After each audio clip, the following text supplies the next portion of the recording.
Есім Ерғали болады, Теміртау қаласында тұрған. Қасында түсіріп атқан жолаушы жігітім өзім. Таң жарық есімі. Осындай техникалық ақаулар болып тұрады. Енді ұзын сөздің қысқасы, машина ВАЗ-2110 99 жылғы. Былтыр өзімнің инициативам бойынша 450 мың теңгеге сатып алынған. Мотор жайлы айтатын болсақ, машина жайлы жалпы айтатын болсақ, машина 99 жылғы негізгі өзінде 8 клапанды карбюраторный мотор тұрған. Бірақ оны маған дейінгі иесі машинаның 16 клапан 12-шканың моторын, ВАЗ-2112-ның 16 клапан 1.5 моторын салған осы машинаға. Енді машина жайлы айтатын болсақ, машина былай айтқанда толықтай толық сток күйінде алынды. Енді осы видеоға дейінде біршама салымдар болды. Неше түрлі нәрселерін айырбастадық, енді өзімізге бола кішкене қазақша тюнинг жасап, қазақ аудиториясына шығарғымыз келіп жүрген. Сол осы бүгінге бұйырып тұр, Құдай қаласа. Алда әлі біз қазір негізі жөндеу жұмыстарын біршама жасап, машинаға шолу жасауға бел буып, былай айтқанда. Сол қазір енді біршама жұмыстарын жасап, қазір алда көлікті жуып, әдемілеп, сосын түп нұсқасын, машинаның ішін, сыртын, жалпы техникалық жағдайын, келесі жолдары, келесі шолуларда нелерді, қай заттарды, қай саймандарын айырбастаймыз, күшейтеміз, солардың түгелін осы көлікті жуып болғаннан кейін шолу барысында барлығын айтып өтемін.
Осыған дейін жоғарыда айтылғандай, машина көлік толығымен жуылды, іші сырты. Жалпы енді көліктің жағдайы нақты осы көлік жайлы айтатын болсақ, мысалы, машина жаздың кезінде сатып алды. Өзім қызығып алғам осы. Алғанда о баста өзім машинаға қызығам. Сол машинаға қызығушылығымның арқасында осындай өзім жеңілдеу тюнинг жасауға, немесе өзіңнің доработкаларын жасауға ыңғайлы болғаннан кейін осы машина таңдалып алынды. Енді машина жайлы түгел техникалық состояниесі, оның бүкіл жерінде, интернеттерде, блогерлерде, басқалар болсын, бұл машина жайлы бәрі біледі. Жалпы қазақтың тілін айтқанда. Енді нақты машина айтып кететін болсам, машина 99 жылғы 1.5 карбюратор болған мотор. Енді маған дейінгі иесі машинаның, бұны орысша айтқанда свап дейді, свап етіп 1.5, бірақ 12-шканың 12, ВАЗ-2112-ның моторы салынған, 16 клапан инжекторлы мотор тұр. Енді жалпы машина жайлы айтатын болсам, машинаның жағдайы орташа, аса мықты жағдайда да тұрған жоқ. Енді әрине оның барлығын баршалығын бірге тамашалап, бірге көретін боламыз алдағы уақытта, Алла қаласа. әрине сіздердің көмектеріңізбен енді бастама жасап жатырмыз. Қазақ тілінде қазақша аудиторияға, қазақ жігіттеріне, қарапайым жігіттердің қалай машина жасап, өздеріне қолайлы қылып жасап алуға болатынын алдағы уақыттарда бізбен бірге көретін боласыздар. Ал енді машинаның сырт жағдайына келетін болсақ, машинаның түсі өзгертілген, өзінің бастапқы бағамындағы түсінен өзгертілген, бірақ енді түсін дұрыс келтіре алмаған және машинаның түсі бір өте нашар жағдайда краскіленген, боялған. Енді машинаның сыртқы жағдайына қарайтын болсақ, біріншіден қазіргі таңда біз машина көлікті алғалы бері мен өзіме ыңғайлы, мынау 2110-ның өзінің тума біткен құлақтары маған ұнамайды негізі. Мен осылай 2170 ВАЗ Приораның айналарын салдым. Бағалары негізі бұлай қолжетімді. Жалпы айналарда менде негізі не орнатылған? Поворотниктары жанады негізі, бірақ мына жағы мынау көктемнен кейін жанып кетті, светодиодтары. Бұл алдағы уақытта ауыстырылатын болады. Және де дөңгелектері уақытша қазір қыстан енді шығып жатырмыз, әлі қыстық дөңгелектер тұр, тікенектермен. Және де айта кететін нәрсе, бізде мынау лобовой дейді ғой, маңдай алды терезе дей ма, қазақша қалай болады? Сол лобовой айнасы айырбасталатын болады.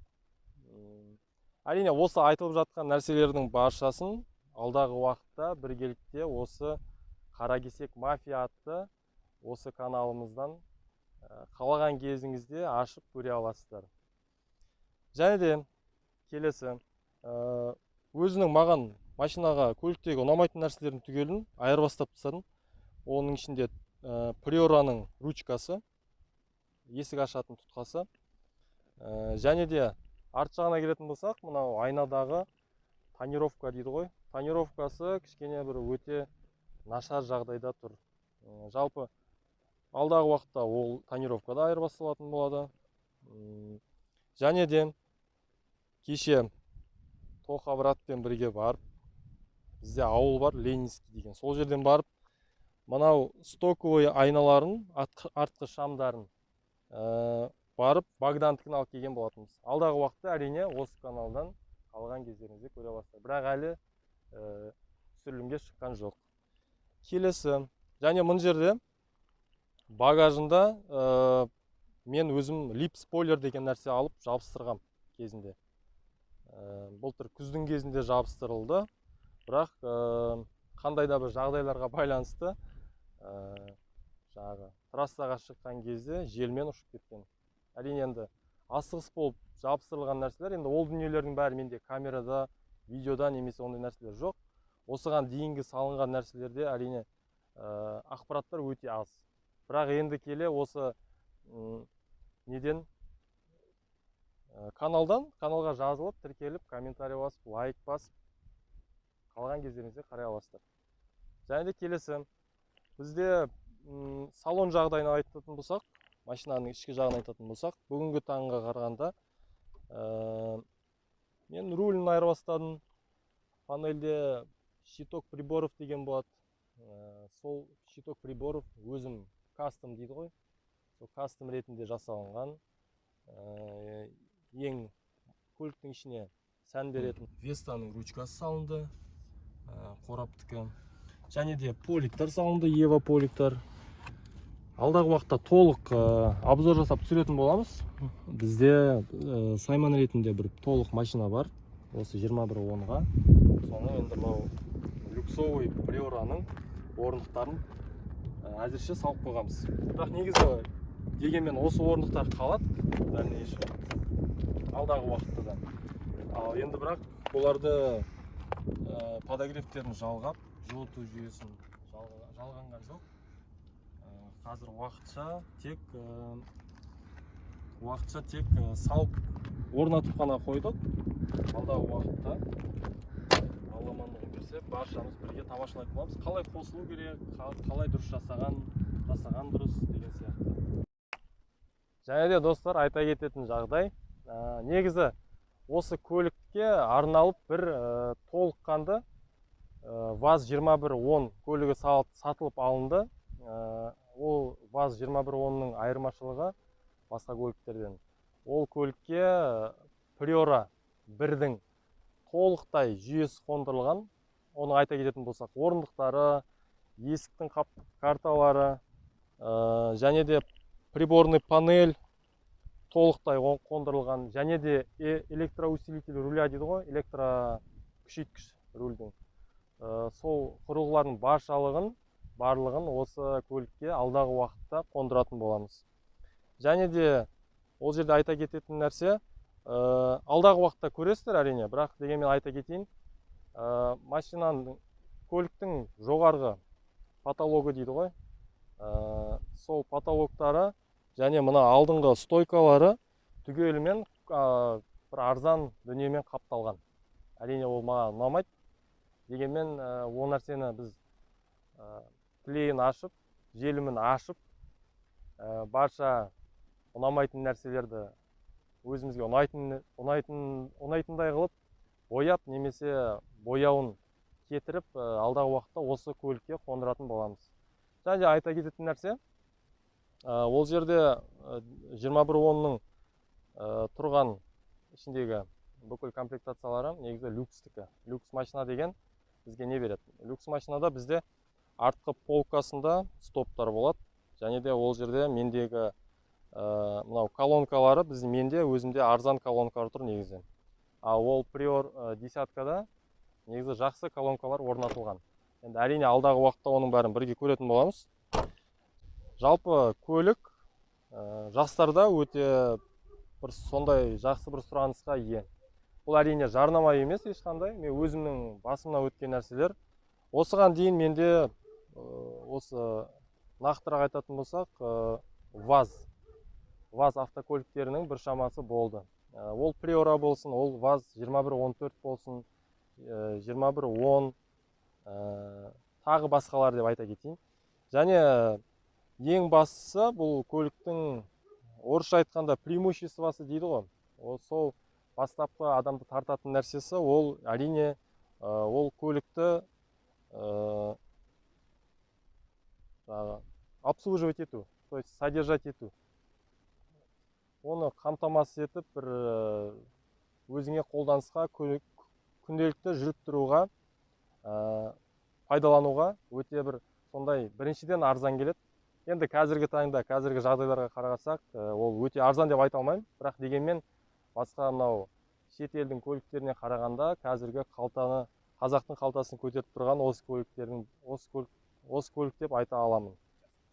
Және екінші нәрсе ол жастардікі. Яғни жастар көбіне бірінші машинаға, бірінші өміріндегі өзінің бірінші көлігі ретінде алуға, жалпы қарапайым қазақтың жігіттеріне жақсы келетін көліктердің бірі деп мен айта едім. Өйткені айта кетейін, бұл көлікті жылдам жасауға да болады, жылдамдыққа жасауға болады. Бұл көлікке музыка салып тастауға да болады. Бұл көлікке жалпы былай айтқанда өзіңіздің еркіңіз болса, бұл көліктен әжептәуір өз бір қалада елдер бұрылып қарайтындай бір шетелдің көлігін жасап алуға минимальный нәрселермен болса да, бірақ сол нәрсені жасап алуға болады. Және де қоса кететін нәрсе, көлікке аса бір қатты аспасы дейді ғой, подвескасы. Аспасы өте қолайлы.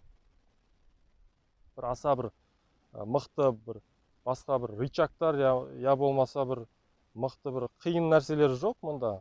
Негізі гаражда өзіңіз немесе жер үйде тұратын болсаңыз, асықпай, әрине YouTube-ты қосып, бізбен бірге көріп, жасап, күшейтуге, нақтылау айтқанда жаңағындай заттарын, мысалы, мына нәрсені көрсететін болсам, кезінде өзім біраз армандадым. Панельде бізде қазір щиток приборов былай кастомный вариантта тұр негізі. Осы щиток приборов магазиннен, дүкеннен алатын болсаңыздар, Мысалы осы щиток прибор 50 000 теңге тұрады.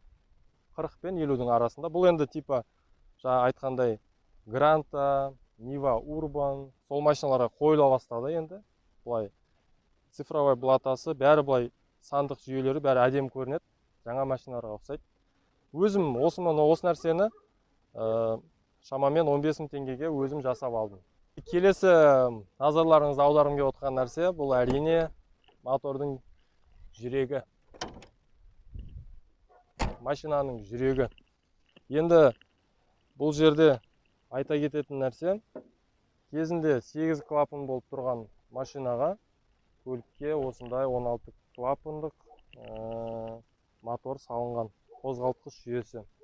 Енді бұл нақты мотор жайлы айтатын болсам, бұл шарықтау шыңы, бұлай астыңғы низ дейді ғой, низовой бұл машина негізі, бұл мотор 1.5, 1.6-ға қарағанда төменгі жерлерде жақсы алу керек.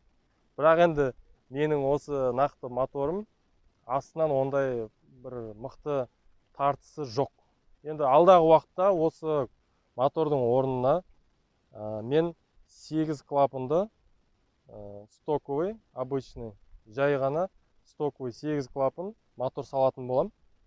Оның бірнеше себептері бар, айта кетсем. Менде қазір осы моторға электроблогы процессоры, жалпы қазақ тілімен айтқан кезде миы деп айтсам, миы Bosch деген болады. Bosch тұр. Нақтырақ ол Bosch бұлай тюнингқа келген кезде аса бір қатты прошивать етуге қиын. Негізі прошивать етуге болады. Енді бірақ оны біздің жалпы облыста мен іздегем негізі. Ол облыста прошивать ететін ешкім жоқ. Ол нақты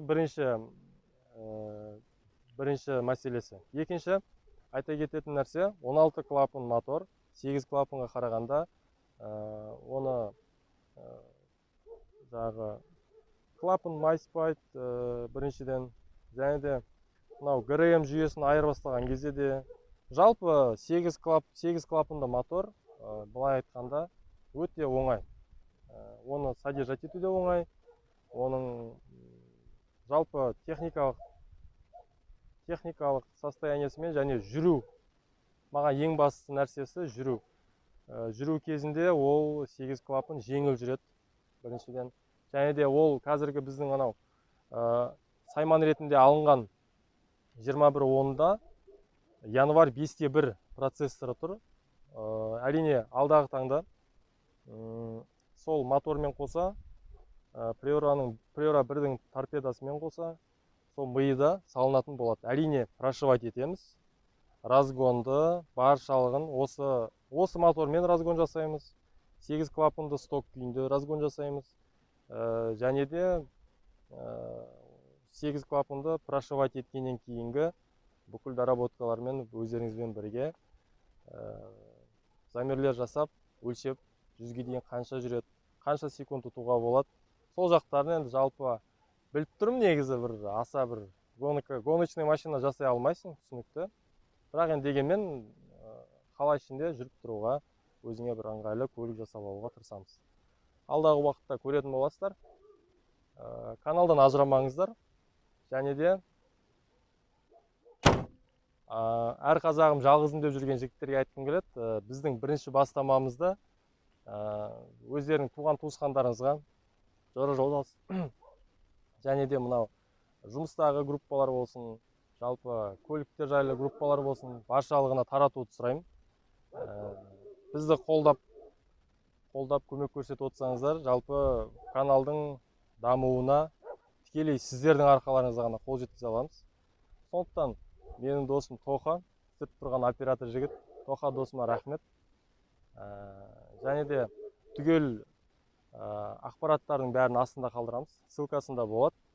Сол ссылкаларға өтіп, қалған нәрселеріңізді сұрап, бізге жазсаңыздар, біз оқуға жауап беруге әрине қуанышты боламыз. Сондықтан лайк басамыз, комментарий жазамыз. Сосын не бар тағы? Таратамыз басқа. Сонымен алдағы көретіндеріңіз бұйыртса, жақында каналға шығады. Сәлеммен Теміртаудан Тоқа мен Ерғали. Сау болыңыздар.